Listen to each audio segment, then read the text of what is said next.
Welcome along to What's the Word in association with Ladbrokes, and what is a cracking Cambridgeshire weekend. We're going to get stuck into the action in a few moments. I'm going to welcome my panellists. We've got Brendan Duke, Nicola McGeady from our sponsors Ladbrokes, and Mark Boylan. And before we get stuck into the action, we're going to have 6 quick fire questions, 2 for each of our panellists. And the first one is for you, Mark Boylan. If I was to give you a mythical €20 note, which I'm not, but if I was, for the 2020 Cheltenham Festival, to have on any bet at the Cheltenham Festival, what would it be on? However unlikely it is for me to get €20 from you, I think it's very likely that Gypsy Island will win the Mayor's Novice Hurdle. I kind of got the Annie Power feels about this one over in his bumpers. I think she's a really, really high-class mare. Can't wait to see her over a hurdle again. And I think she's 8-1 out there with her for the Mayor's Novice. It's actually interesting. Not that I need to be giving JP McManus advice. That's the last thing he needs to be taking from me. And he does watch the show. If you're watching JP, a bit of advice. A genius like him. But the Mayor's Novice Hurdle is up for sponsorship. It can be auctioned off at the minute. You can buy it, the naming rights for it, and the sponsorship deal at the minute in an auction for charity. If I was JP, I'd get the race in a Dare Manor capacity and win it with your own with Gypsy Island and take the 8-1. Watch this space. Okay, so Gypsy Island, the next Annie Power. You heard it here first. Brendan Duke, what bet have you got the biggest kick out of in your punting career to date? So you've had a rather fruitful punting career to date. Which bet have you got the biggest kick out of? Up and down. Yeah, well, let's go with a recent peak, which was Paisley Park, the hero of last season, who I cottoned onto relatively early, and I managed to secure 25-1 about him before he won. Say 25,000. No, nothing like that. But I had a speculative wager, 25-1 before he won in Ascot. Then he won in Ascot. Then he won in Cheltenham. Goes to the festival as a short price fav and wins, because that's what he does. He just wins all the time. So that was very satisfying. I rolled that. So I got about 3 months of joy out of that. And ultimately. And there's the extra bit of satisfaction with Paisley Park, and that he always looks beaten. So you think you're beaten and then he just wins. No, he's pure box office, that horse. Pure box office. And you were the founding member of the fan club. Nicola McGeady, we all love tales of woe from bookmakers. Get the violins Your out. question is, what was Ladbrokes' worst result of the 2019 flat season so far? Think of the most popular jockey in the world. Frankie. The man himself. Biggest flat meeting of the season. That's Royal Ascot. Yeah, he had a 4-timer. He so, did. I mean, we were nearly brought down on our knees had he gone on and had, Harry Bettany. There's a statue in the office. We love that man. He saved our skin big time. Probably this one horse, if I was to pick out, though, the worst horse result was Enable on Carl Eclipse Day. Okay, and what a race that was. Yeah. Frankie, that day in Ascot, you were there, I was there. It was unbelievable. You were excited. I was close to tears. Like, we all laugh about these kind of bookmaker stories and how much they're going to lose, but this was actually one that was true. Yeah. What do you mean one that was actually true, as if we tell lies? No, but this was as big as it gets. It was. If it happened, if he went through there the card. would have been bookmakers that literally wouldn't have been able to survive. You wouldn't have been sitting here now. No, we wouldn't have been sponsoring the show.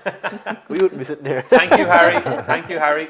Okay, Mark, your second question is, give us one favourite. We're always thinking ahead of Cheltenham, so give us one anti-post favourite for the 2020 Cheltenham Festival that will definitely not win. You're going to hear it now. This will not win. Who is It's hard to get your head into Cheltenham when you're looking at these 2-year-olds. For the purposes of the show, I think Kemboy is probably the worst value favourite there at the minute. 11-2, I think he is. For me, the crop of novices that are coming up, your Santini's, Lost in Translations, Delta Work coming back. Album 4 just looks zapped at punch sound. I wouldn't be hanging my hat on into season form. If you're in the camp of the believers of presenting Percy, he could come back too. For me, Kemboy 11-2 has any amount of challengers coming, and I wouldn't be too keen on him. And in a word, what wins the Gold Cup? Lost in Translation. Beautiful. It's a few words in one. But Yeah, it's still the one word. Brendan Duke, apart from the tracks who host Grade 1s, what is your favourite race course in Ireland? I had a little think about this, because of course I don't race beyond the pale that often, but I'll tell you a trip that I do like. For a home bird like me, it's a handy little journey down as well, is Gorn. I like that road down to Gorn. There's never anyone on it. I don't know how they got it built, corruption I imagine, but anyway, it's a hand. There's no tolls and there's never anyone on it, so I like that journey down. Then the drive in, there's a kind of a golf course feel to it or what have you. I love the drive in, but the kicker, for the purpose of the show, can we just say that Brendan Duke doesn't actually drive? I was going to say no tolls. Yeah, but my drivers. Plural. I have a network of drivers. Okay. But the kicker is the parade ring. Because I mean, it must have trees. It must have the most established trees, and that's the thing about those trees. In the summer, you get it plays with that dapple light. I love the feel of being in and out of dapple light and whatever. And in the bleak midwinter, they have a real foreboding feel about them, as they should do. Stay. Yeah. Well, of course, you pair, I can see, because for a lot of humans, you know, the disappearing of warmth and light is a bad thing, but not for you, Per. You can't wait for the Thyestes Days in January. It just reminds me of like stew or something, doesn't it? Thyestes Day, A good big bowl of soup. Yeah. So, a ring endorsement for Gordon Park. Gordon, I love the Gordon. Okie dokes. Nicola McGeady, of all the racing festivals you've been to, and there have been a lot, what is your favourite? You've been to Melbourne, you've been to Dubai, you've been to Royal Ascot, you've been to Punchtown, you've been to Ferriers, you've been to Leopardstown. What's The your favourite? Ladbrokes Winter Carnival at Newbury. No, I'm only joking. I love it. I love it. But the whole year for us builds up to Cheltenham, and for me it is the pinnacle. Beats all international racing as far as I'm concerned. I just love it. Well, I'm delighted you said that because I'm Cheltenham's biggest fan. I hate people that don't say Cheltenham when they I answer know that there's question. there's too much of a build up. Why are we talking about it in December? I'm happy to talk about it in December. I'm happy to talk about it now. Yeah, absolutely. No, I think we'll all agree. Cheltenham is the be-all and end-all. But this weekend, the action is happening at Newmarket, and there's a cracking grade Group 1s at Newmarket. We'll come to the Middle Park in a second, but we're going to kick off at 2:25. It's the Juddmonte Sheveley Park Stakes, and can we get some Ladbrokes prices, Nicola? You can. Well, it's all about Raffle Prize here. She definitely, I think, has the best form in the race, winning the like of the Duchess of Cambridge Stakes, the Queen Mary. So I just think no one else has the same kind of form as she does. She's the 11 to 10 favourite. The closest rival is Theobo at 9 to 2. Hard to pronounce. Sorry, Hard to my pronounce. French isn't No, great, I but forgive you. That's tough. a Raffle Prize definitely is going to be the worst result of the day, I'd say. Mark Boylan, Raffle Prize. Is this the banker of the day? No, I'm not convinced by her yet. Look, she's very I like the filly. But for me, I think that the fact that Andre Fav's bringing over one again, having Earthlight beaten this filly in the morning, I think that would be an endorsement for the French Do you think filly. he knows?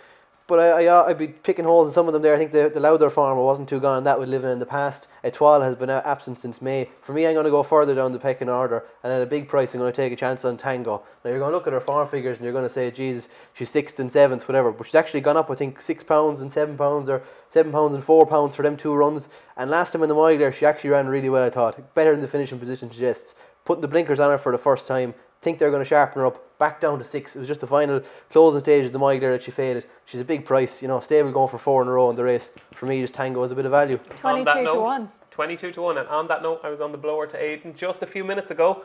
And you might think by jockey bookings that Tango is the number 1, but maybe he's just giving one to Donica riding down, beating Etoile. But he says Tango is very lazy, wears blinkers for the first time, and he thinks it could transform her. So I wouldn't expect Tango to go off at 22 to 1. I think she'll go off shorter, and I think you've got something there. Okay, so it's a big price selection from Mark Boylan with Tango, and I'm going to row in with Tango as well. We'll do the walls together.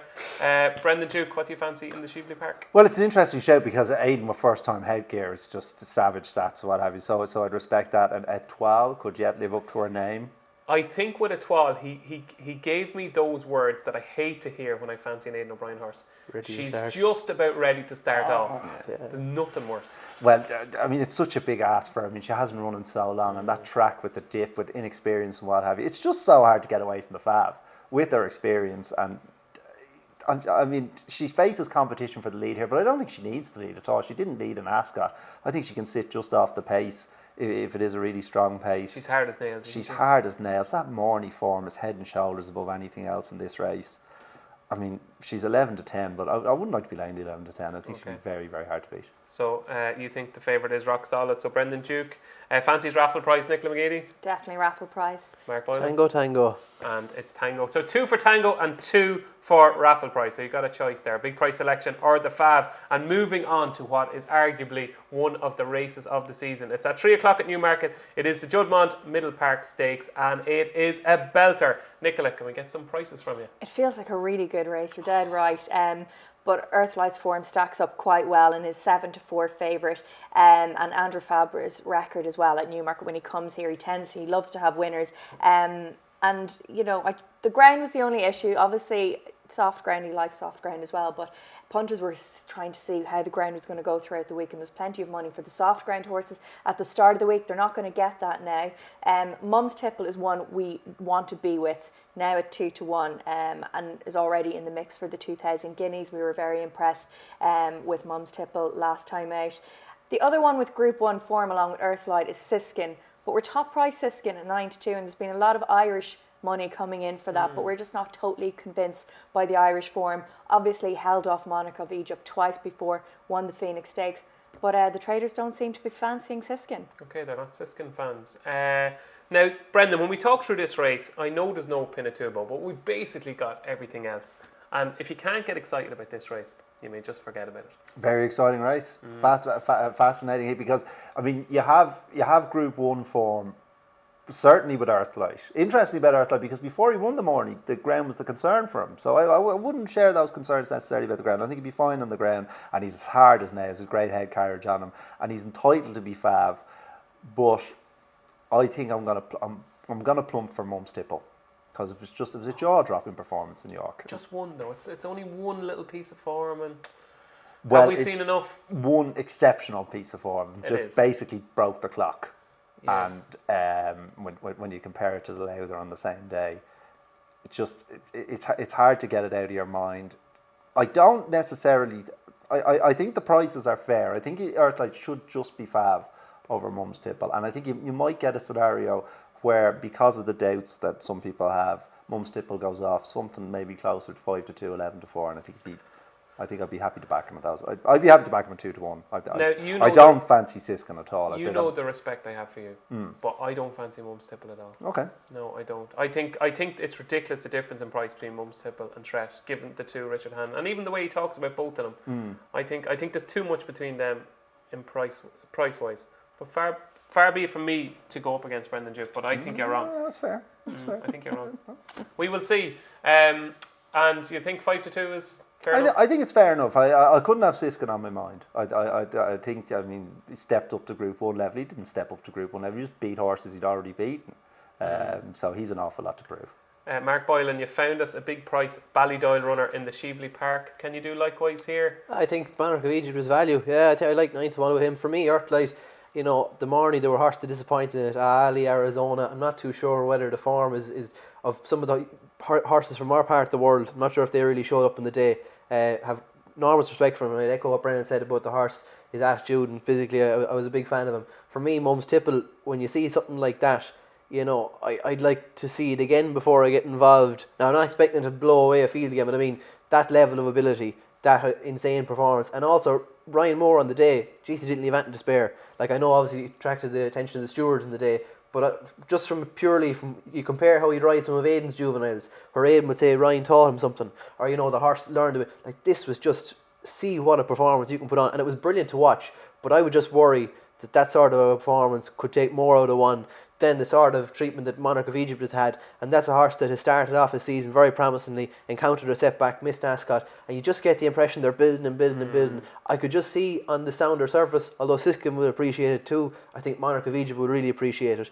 You know, American Pharaohs, I'm not sure they're really bred to go on that sort of ground. Echo your sentiments with Tret.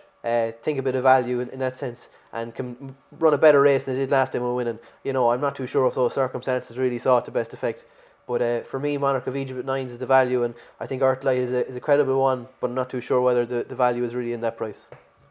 And I think there's value further down the field as well. Like, we are seeing yes, each way support for Lope Fernandez at 16 to 1. Golden Horde came third in the pre-morning, beat Threat at Glorious Goodwood at 20 to 1, and that would definitely be my each way selection. Okay, so we've got a few big prices, and I'm rolling in with you again here, Mark. Monarch of Egypt, you'll see a different Monarch of Egypt here. I think it's been slow progress from Monarch of Egypt after a setback earlier in the summer, but I think he can reverse that form with Siskin, and I think he's pretty big value. So it doesn't get any easier, folks. Moving on to the 340 at Newmarket, it is the Cambridgeshire, one of the biggest handicaps of the entire season.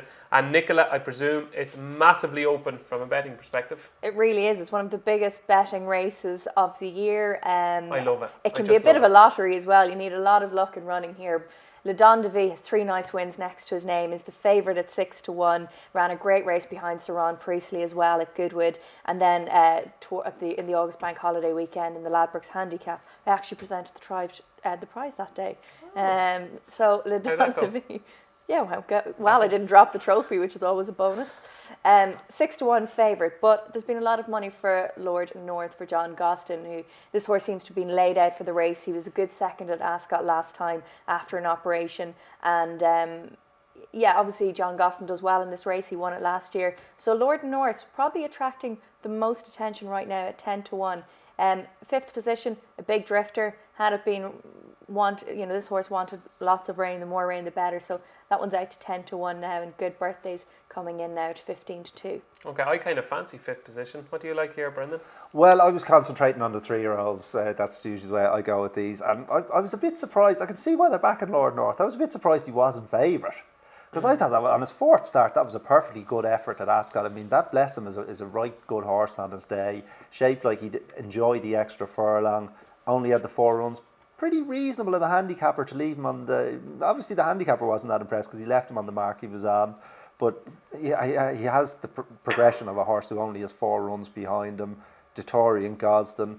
I could see him going off. He's not far off Fab, so I'm not saying, but I could definitely see him going off Fab. And a 10-1, he'd be my play in the race. Yeah, he's got that unexposed profile to him. And John Gosden is in these big handicaps. He tends to have like 1 or 2 just kept aside, that haven't been run in group races that just might be maybe... Yeah, the small dice, he calls them. He rolls the big dice with the other ones, but he keeps a few small dice to himself. We've all got to eat, David, So, we certainly do. Too much, some of us. And Lord North, for the two of them, Mark, are you going to ring it? There's like a bigger price in this sort of race. For me, I'd rather take a chance at something with a big price rather than rolling with something with shorter. I think it's throw 2 bullets at this. I thought Jazeel was a bit of value at 25s. Beringer. I like Jazeel's probably my third choice, I'd say, but Beringer is probably where I'd be going. I do think that just a nearly horse this season. The Lincoln run, he got snatched up early. He then won at the Rolly Mile. Circumstances hadn't panned out for him since. He didn't like the soft ground in the Hunt Cup. He another stride he would have beaten Jazeel, I think, at Sandown. Last time you have to be a bit more forgiven. But I just think he's down. He's a pound higher than his last win earlier in the season. Thor Hammer Hansen takes off 5. Alan King, brilliant name. I think just the mile and 1 is the perfect trip for him. I think a mile and 2 might just stretch him. I think a mile he's always finishing off strongly. And the other one then, Simon Christopher's horse Chance. You like Morden, I think. Morden second in it last year. But this horse Chance, I think this sort of race sometimes, as you say, a progressive 3-year-old. This horse won 3 on the bounce, and then he just looked completely alien. The track was to him at Goodwood. I think getting back onto this sort of track has suited him well. 25s could still be on the up. And for me, I'll take 2 stabs at it. And I think Jazeel is probably, if I was going the 1, 2, 3, I'd be going Beringer, Chance, Jazeel. But I would never. I think there's far easier ways of throwing your money away than trying to throw 3 bullets at this. Leave me 2. Okay, so Beringer is your first choice. Beringer first. Okay, my first choice is just a bit more than who Mark Bajani, I think, is terrific £7 claimer. I think he could be the one at a big price. So you're Lord North, you're Beringer, and I'm Morden. So there you go. Now there's action everywhere on Saturday. Cracking cards at Navan over jumps, and we've got flat action at the card. There's also a great supporting card at Newmarket. We've got Haydock. I want 2 selections from you all. Okay, I cheated and I came up with 3. That's okay. They just flooded. The more the merrier. The 235 in the card, the Joe McGrath handicap. This Aurora Eclipse drops a furlong and trip. Third the last day, possibly disadvantaged by track position. I'm not convinced about that, but it was a really good performance on form. Just the winner has gone on and run well since. She's Philly. She is dangerously handy. She's a bit tricky. She missed the break the last day. They're changing the headgear tomorrow. If she gets away on terms, I definitely think she has the speed to cope with the drop back to 5 furlongs. She loved the ground and she is well handicapped. So Aurora Eclipse in the 235. The 345, this Bob Pedro, very interested in him. Bit unlucky last day. Little bit unlucky. Recent acquisition for Jim Bulger. Now, what's interesting is the ground. I think we might get a prize tomorrow because they said after Listowel, we're not sure he handled the ground in Listowel. I don't think it was that at all. I think it might have been the backup or it might have been the track or something like that. But if you look at his action, he's as scratchy in action as you'll ever see. I'd say he'd relish this ground and he'd love to step up and trip. And this is an easier race than the one he was unlucky in at Leopardstown. So I think class angle, Bob Pedro, 345 in the Curragh. And finally, in the 420, if you just want to back a winner, just back Castaza. Because all she has to do is beat Capri. And Capri wouldn't win a walkover at the moment. So just back Castaza. I mean, she doesn't have to improve all that much on her handicap form at Leopardstown. She's definitely gone there. She's a highly progressive filly. And again, hits the ground quite hard. I think they'd be delighted to get her back on easier ground. Extra furlong and trip. This has just gone by. I thought we might get through a whole show without the word Capri being mentioned, but unfortunately not. Nicola, anything you like on Saturday? Oh no, I haven't done the Irish racing. Unfortunately, I haven't got the prices up, so I'll leave it to the 2 experts on either side. Mark, you're a so-called expert? Jesus, I don't know. I've been called a few names alright. I think Speaking Colours will win the Renaissance 2 o'clock at the Curragh on Saturday. Soft ground, 6 furlongs is fine. I thought 7 furlongs, the run at Goodwood was promising. And I thought maybe 7 furlongs there could be a future for it there. Ground probably just too quick at York behind that smart Shine So Bright and Lawrence in that city of York. Just still ran well. Just think Mac and the easier ground will help it. And then at Navan, thought Lever de Silai, Gavin Cromwell thought gets all the allowances, ran really nice at Galway, first time over fences. Just I think Gavin Cromwell's horses are some of the best placed horses in the country, and across the water as well. But I think this horse now can make it off the mark over fences at the second attempt. Okay, before we move on to the Sunday action, if you just have one bet on Saturday, only one, I know we'll probably have plenty more, but just one, what is your Saturday banker, Brendan? I think I'll go for Lord North. Raffle price. Mark? Kamiko in the Royal Lodge. I think his run in the Solario was very, very solid. I think this horse getting up to a mile is going to be the absolute making of him. Kamiko for me in the Royal Lodge. Kamiko for me, and I think Tango is overpriced in the Sheveley Park. So moving on to Sunday's action, and the feature race at the Curragh is at 4 o'clock. It is the Group 2 Beresford Stakes. It's got an illustrious roll of honour, but who is going to join the greats, Mark Boylan? I think Innishree is probably the most likely, isn't he, Dave? Yes. Probably not a vintage Beresford. No. But having said, we've looked through the roll of honour in years prior to our Japans and Saxon Warriors. It's a mixed bag. It's a mixed bag. But look, I think his run at Galway was very, very good. You know, he stepped up from that run behind Year of the Tiger, who we're going to get an idea of how it shapes this weekend too. But for me, I think if you want to have a bet, because I'd imagine he's going to be short, typically the winner of the Beresford will shorten for the Classics. This fella is 66-1 for the Investec Derby, and he won't be 66-1 if he wins. You're probably going to be short here, Brendan, and if he does win, I think 66 is going to be a nice ticket to have your hands on. Yeah, widely available. I like the sound of that, Brendan. I thought he might just be overbet Innisfree, so I was going to take a chance on Shekin if he was something like 4-1, which I think he could be. I thought the rail made the difference in Galway. No harm in Shekin second behind Mogul. That Mogul's a proper tool. Proved he handled the ground in the stole. So I thought Shekin was a value play against him. Anything else you like on Sunday, Mark? There's one filly that has actually caught my eye from debut. It didn't fall right for her last time, but she's run in the maiden at the Curragh, huge field maiden, 4:30 on Sunday. Little Welland Miss, really well bred filly for Joe Murphy. Mark Boylan has been talking about this horse to me for the last how many weeks? Too long. You've fallen for her. The debut was very, very promising. She didn't really confirm my confidence last time, but the market was also confident. It wasn't my money because I didn't get on at the price I wanted to get on, unfortunately. But I think that she can go very close. Back in another big field maiden here, put her experience to good use. There was too much promise in that debut for her not to win a maiden, and it's a typically open race for the field size, but I think that she'll go very close. Remember the name, folks. It is Llewellyn Miss, Mark Boylan's guilty pleasure. Brendan, anything else for you on Sunday? Just one. The last in the Curragh is a nursery, and the King of Kells, first signs of life in Mick Mulvaney. Yeah, first signs of life in Nace. I think they finished last in every run before that. 25-1, 5 furlongs. Shaped like the extra furlong will help. That was a better race in Nace than he faces in the Curragh on Sunday, and he's going to be a price. Also on pedigree, should relish the ground. So the King of Kells. I got the nod from Mick at Ferriers early this week. I didn't even know it was running. I said, "Have you anything for the next couple of weeks?" The King of Kells, he said. Oh really? Oh, it might be such a big price. Pure coincidence. Okay, right. There you go. Okay. Okie doke. So it's time for our best bets of the weekend. Brendan Duke, 3 for the weekend. 3 for the weekend. Lord North in the 340, the Cambridgeshire. Then I will go raffle prize in the 225 again at Newmarket, and go for it all in Newmarket with Mum's Tipple in the Middle Park at 3 p.m. Okay, very good. Nicola? We're very similar with our selections. Raffle prize in the 225 at Newmarket, 3 o'clock at Newmarket, Golden Horde each way, and then Lord North for me as well. Unlucky for you, Brendan. Opposites attract. So that's a bad sign. Mark, your 3 bets for the weekend? Yeah, I'm very opposite, so unfortunately. Oh, Saturday at Newmarket, 150, Kamiko. Curragh 2 o'clock, Speaking Colours, Navan 4:05, Lever du Soleil. Excellent stuff. So it's a cracking weekend of racing. Enjoy all the action. My thanks to Brendan Duke, to Nicola McGeady, to Mark Boylan. I've been David Jennings. Thanks for watching. What's the word?